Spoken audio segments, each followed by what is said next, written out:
The History of Tom Jones, a Foundling. Book 10, in which the history goes forward about 12 hours. By Henry Fielding, narrated by Sam Kusi. Chapter 1, containing instructions very necessary to be perused by modern critics. Reader, it is impossible we should know what sort of person thou wilt be, for perhaps thou mayest be as learned in human nature as Shakespeare himself was, and perhaps thou mayest be no wiser than some of his editors. Now, lest this latter should be the case, we think proper, before we go any farther together, to give thee a few wholesome admonitions, that thou mayest not as grossly misunderstand and misrepresent us, as some of the said editors have understood and misrepresented their author.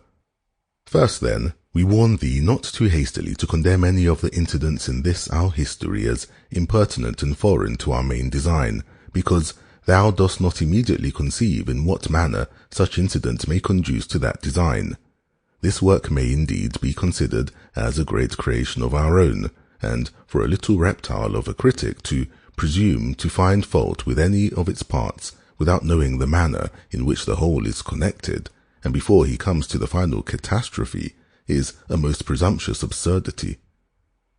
The illusion and metaphor we have here made use of we must acknowledge to be infinitely too great for our occasion, but there is, indeed, no other which is at all adequate to express the difference between an author of the first rate and a critic of the lowest.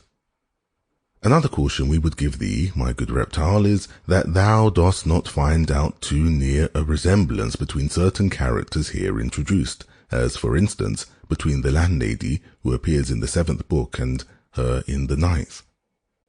Thou art to know, friend, that there are certain characteristics in which most individuals of every profession and occupation agree. To be able to preserve these characteristics and at the same time to diversify their operations is one talent of a good writer.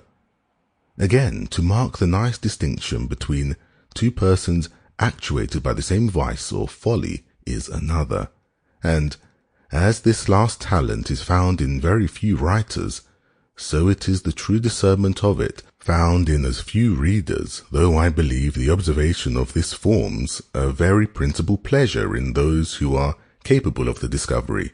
Every person, for instance, can distinguish between Sir Epicure Mammon and Sir Fopling Flutter, but to note the difference between Sir Fopling Flutter and Sir Courtly Nice requires a more exquisite judgment, for want of which vulgar spectators of plays very often. Sample complete. Ready to continue?